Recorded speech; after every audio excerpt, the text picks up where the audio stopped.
Observando o enunciado, podemos perceber que a questão determina que o movimento da boia acontece do nível do mar para o ponto da crista e logo em seguida ele desce voltando ao nível do mar. Esse tempo passa a ser estimado em 2 segundos. Porém, o tempo que ele sai do nível de referência, vai até a crista e retorna, corresponde à metade de um período. Metade de um período.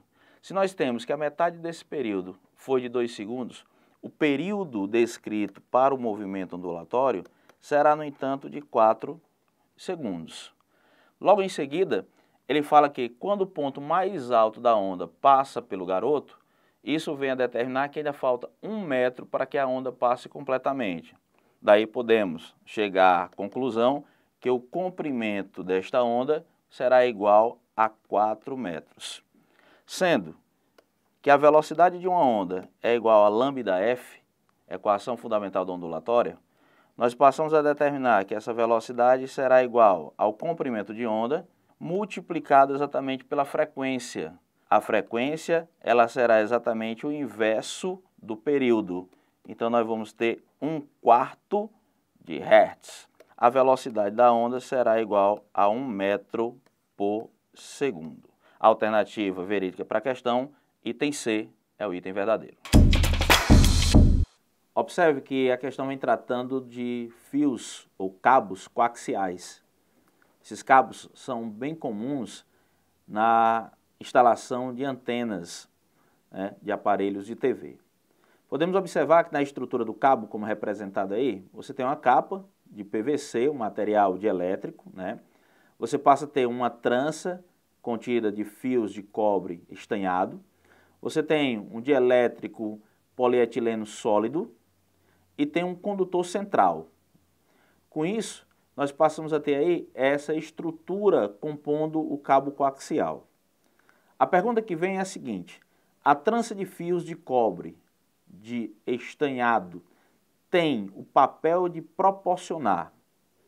Então, essa trança de fio estanhado, no caso de cobre estanhado, ela tem exatamente uma função eletrostática, que é criar uma blindagem eletrostática para evitar a ação de cargas elétricas externas, assim também como a ação de um campo elétrico externo. Com isso, nós temos aí a resposta contida pela alternativa da letra E.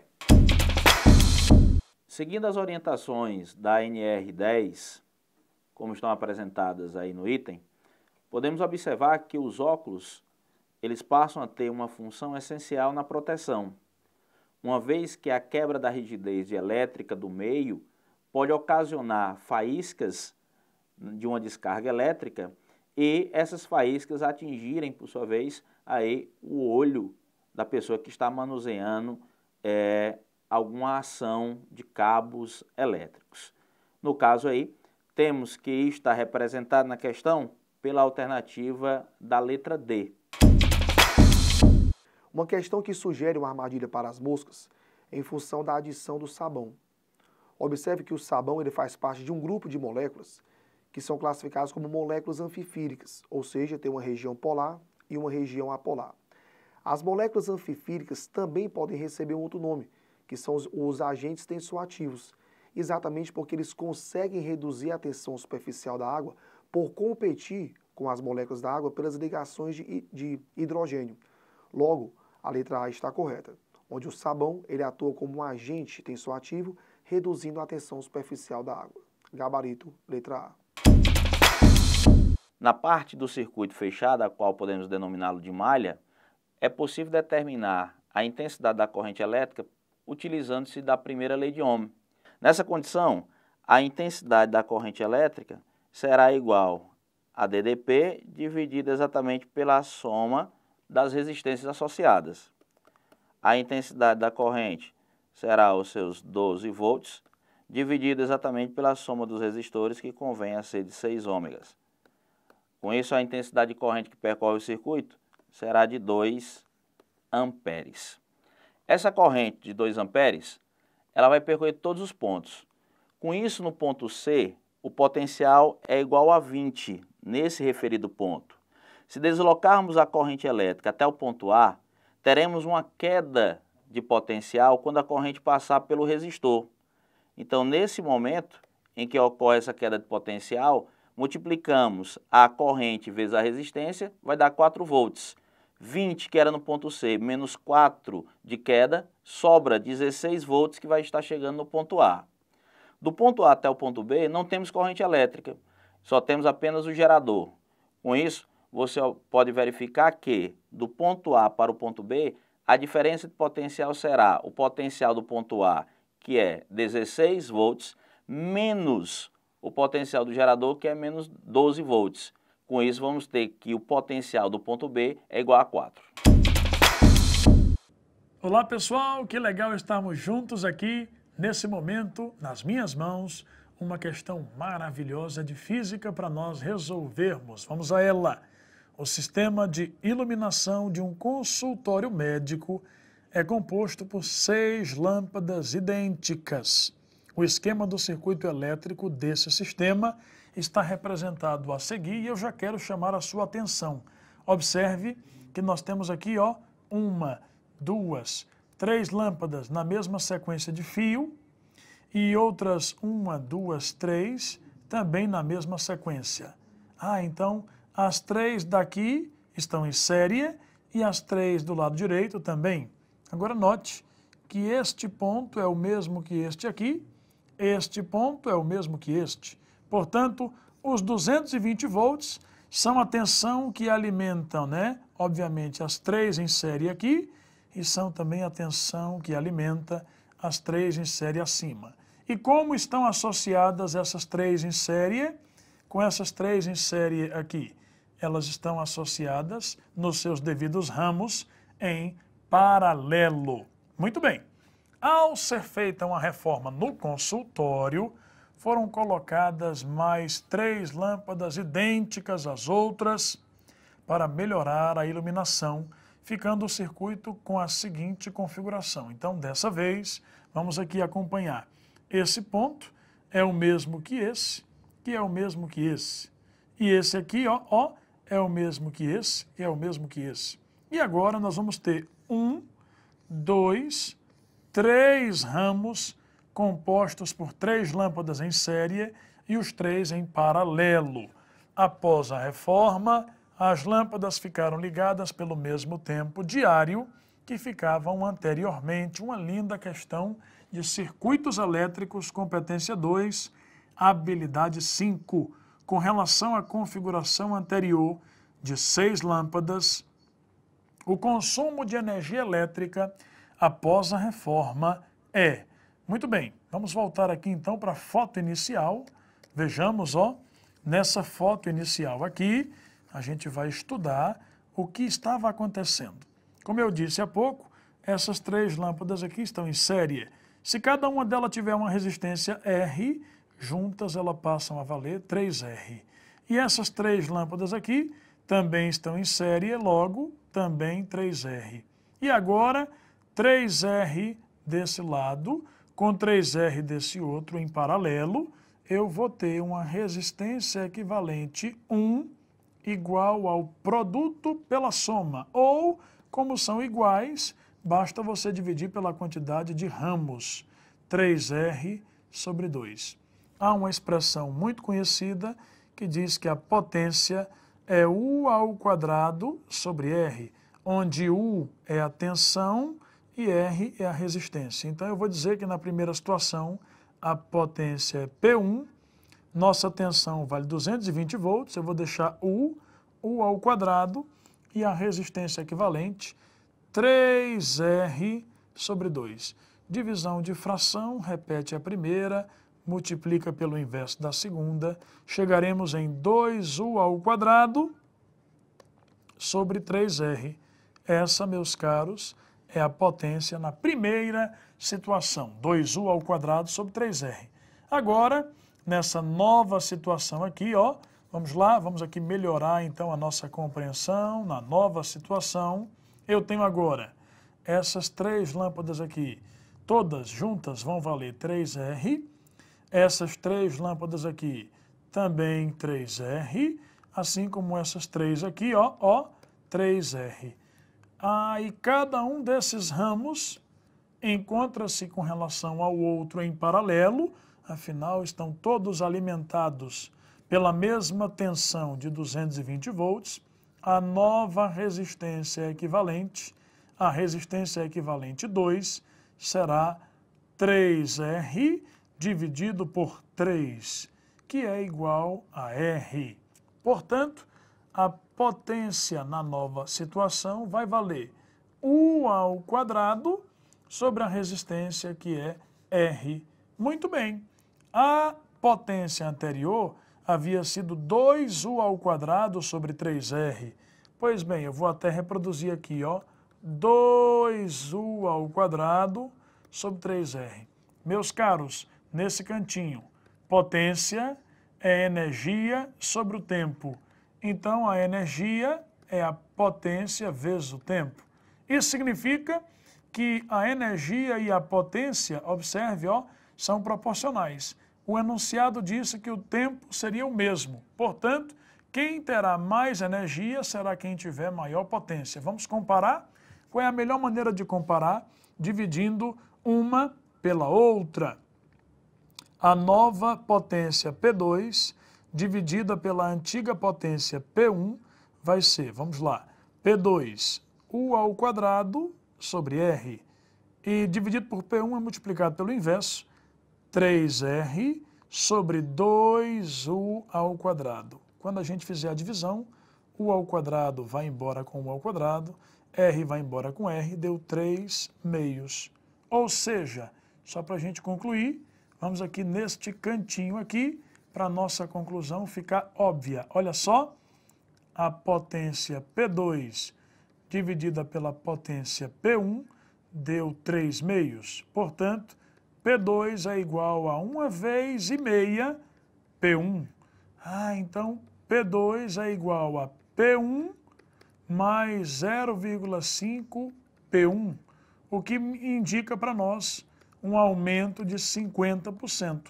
Será que em alguma das alternativas aparece algo relacionado a isso? Na letra D, ele propõe para nós 50% maior. Sugiro então, meus caros, que nós fiquemos então com a resposta do item D de dado. Lindíssima questão. Um grande abraço, bons estudos e até a próxima. Tchau, tchau. Uma questão que ele fornece duas substâncias, que é o hidróxido de sódio e o ácido clorídrico, e ele pergunta a melhor maneira de conservá-los. Quando você trabalha o processo de conservação do hidróxido de sódio, que é uma base forte, o ideal é que você não utilize o vidro. Existe uma reação, mesmo que sendo lenta, entre a soda cáustica e o vidro. Da mesma forma que eu não posso conservar o ácido clorídrico, por exemplo, em contato com o latão. O latão ele é formado por cobre e zinco. E o ácido clorídrico ele tem uma reatividade muito grande com o zinco. De forma que o ideal para você conservar a soda cáustica, que é o hidróxido de sódio, são recipientes de plásticos. Plásticos estes resistentes. Quando você trabalha a conservação do ácido clorídrico, o ideal é que você conserve em vidro. O único ácido que você não pode conservar em vidro é o ácido fluorídrico, já que ele apresenta uma alta reatividade com o vidro. Então, gabarito, letra E. No comando da questão, ele deseja promover a transformação do cobalto de número de massa 59 no cobalto de número de massa 60. Na letra A, ele cita que esse processo vai ocorrer mediante a emissão de alfa.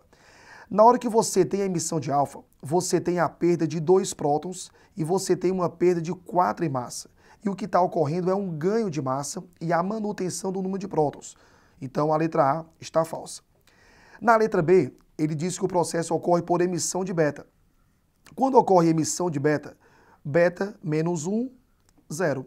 Na hora que você emite beta, você passaria a manter o número de massa, porém você iria ganhar um próton. E isso não ocorre. Então a letra B está falsa. A letra C, temos a emissão de gama. E gama é uma onda eletromagnética.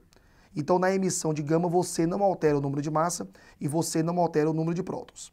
Na letra D, ele cita que o processo ocorre por meio de um bombardeamento de prótons. Então o próton ele tem número de massa 1 e tem uma carga 1.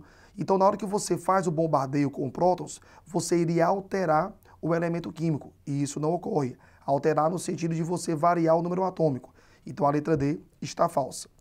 Na letra E, ele cita que o processo pode ocorrer mediante o bombardeamento de nêutrons, que você pega o cobalto, que tem número de massa 59, faz o bombardeamento com o nêutron, 1, 0, então você passa a ganhar 1 em massa. Então, você forma o cobalto 60, mantendo a quantidade de número de prótons. Então, gabarito, letra E. Olá, pessoal.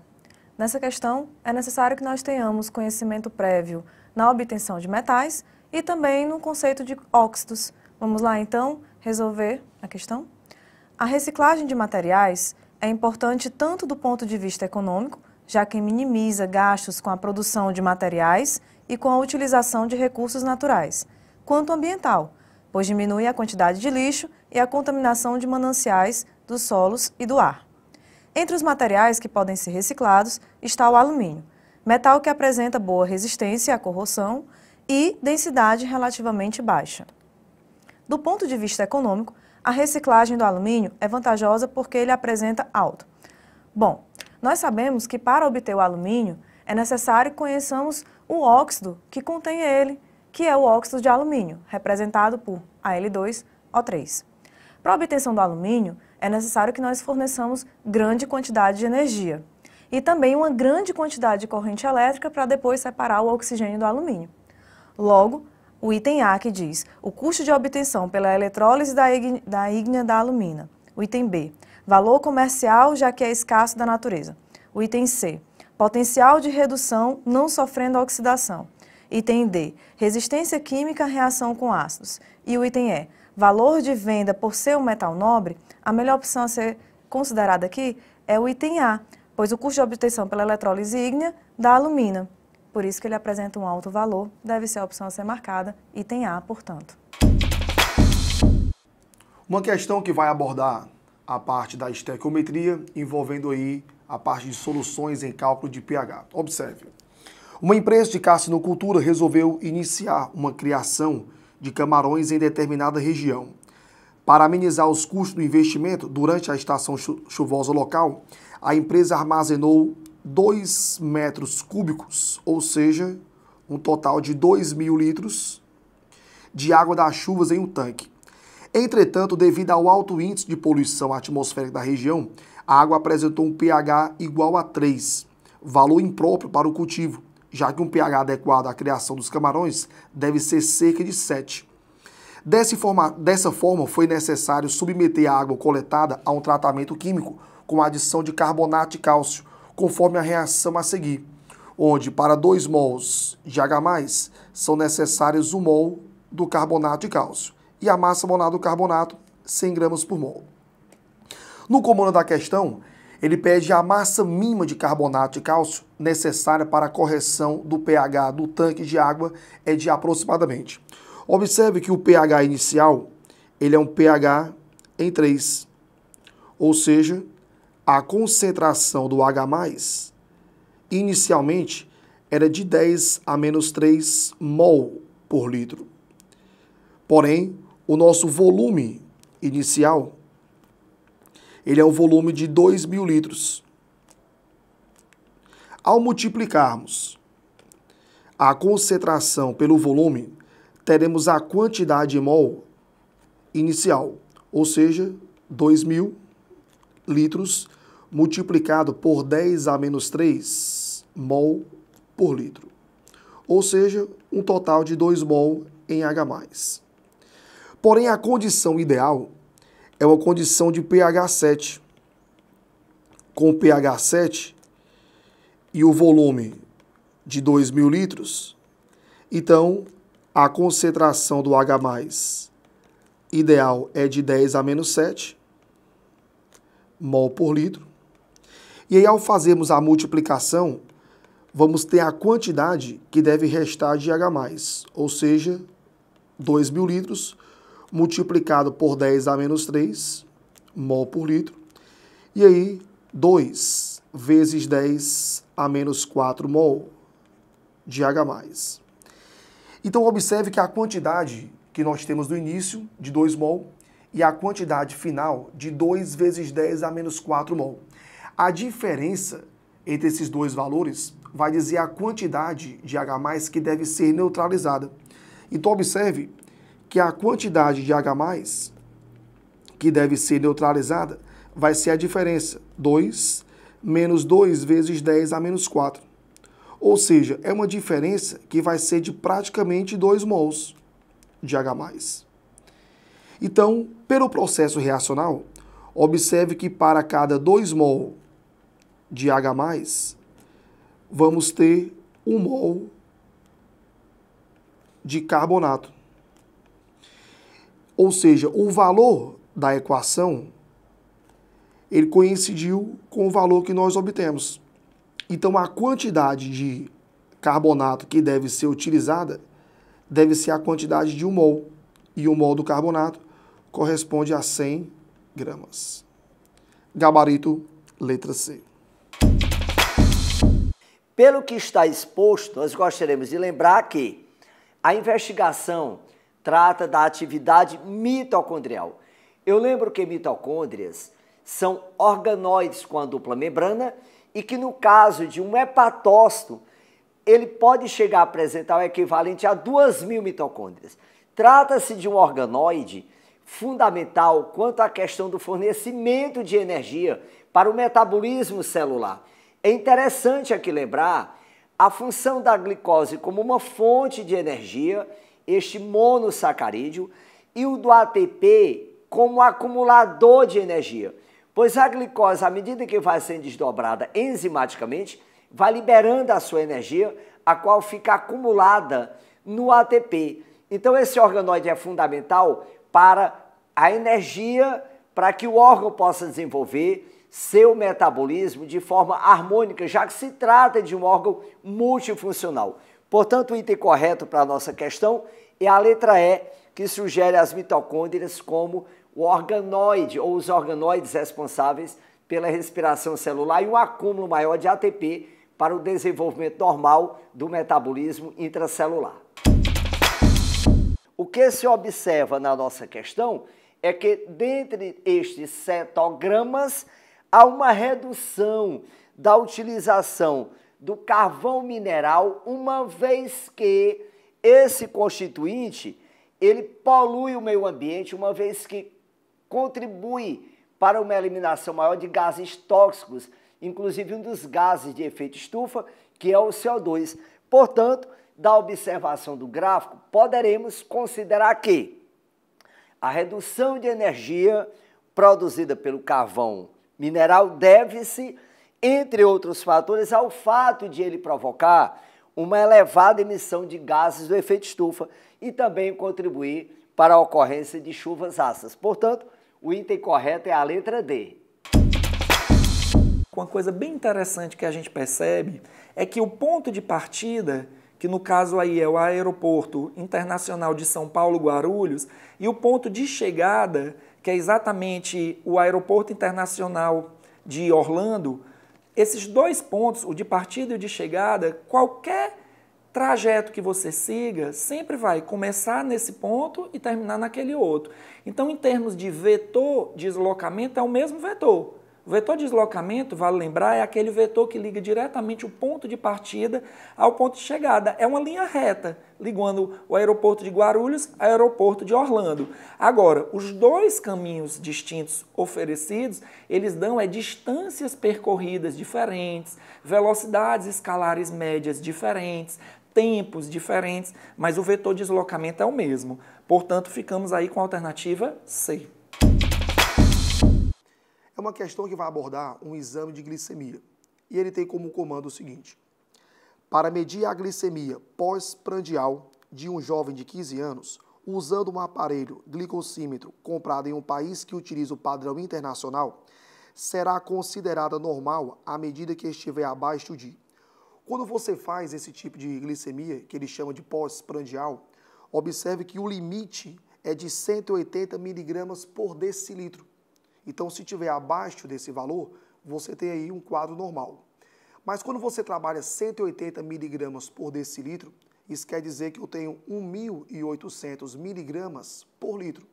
E 1.800 miligramas correspondem a 1,8 gramas de glicose.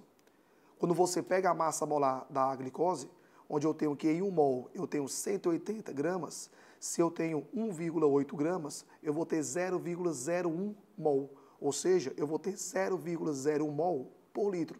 Consequentemente, eu vou ter 10 milimol por litro. Alternativa correta, letra C. É bem interessante a gente observar algumas partes aqui do texto. Veja só, uma criança dentro de um carro em movimento vê árvores, construções, placas de publicidade passando, porém ela fica com uma tremenda curiosidade. Por que aquelas coisas estão se movimentando? Se estão fixas na terra? De forma semelhante, observa-se o Sol se movendo no céu, enquanto na verdade é a Terra que se move ao redor dele, dada a teoria do heliocentrismo. Todos esses casos citados anteriormente, em que há diferenças de interpretações, são justificadas por meio de um conceito físico denominado. Bem, o texto deixou bem claro aí para nós o quanto é importante o conceito de referencial. Uma coisa que está em repouso em relação a mim pode estar em movimento em relação a outra pessoa. Por exemplo, se eu estou caminhando aqui em uma calçada e tem uma pessoa ali parada em relação à calçada, em relação a mim eu vou ver a pessoa em movimento. Se eu olhar para a minha própria roupa, para um relógio, eu vou ver a minha roupa parada em relação ao meu corpo, vou ver o relógio parado em relação ao meu braço, mas uma pessoa sentada na calçada, olhando para mim, já vai me ver se movimentando, a roupa andando juntamente comigo, o relógio andando juntamente comigo. Então veja, tudo depende do referencial. Em relação a que referencial que está sendo descrito, que está em movimento ou que está em repouso. E como é esse movimento, ok? Então, alternativa C. Bem, ao escorregar pelo cano, nós teremos que a energia mecânica de movimento do corpo, ela vai ser, por sua vez, sofrer uma dissipação. Muito comum nos quartéis de bombeiros, o famoso cano por onde os soldados descem quando a sirene de alerta toca, foi criado com o intuito de agilizar o serviço. Com esse aparato, eles podem chegar às viaturas em poucos segundos, tempo que faz uma grande diferença em se tratando de ocorrências que envolvam vítimas. Durante a descida, o atrito da roupa e da pele com o cano é responsável pela. Não havendo conservação da energia mecânica, teremos que essa energia dissipada, ela vai se dissipar em uma das formas que é a forma de calor. Com isso, podemos verificar que no item C, ele fala que a transformação da parte da energia mecânica em calor. Então, ao escorregar, a energia mecânica do corpo é dissipada e essa dissipação acontece na forma de calor, como temos aí na alternativa da letra C.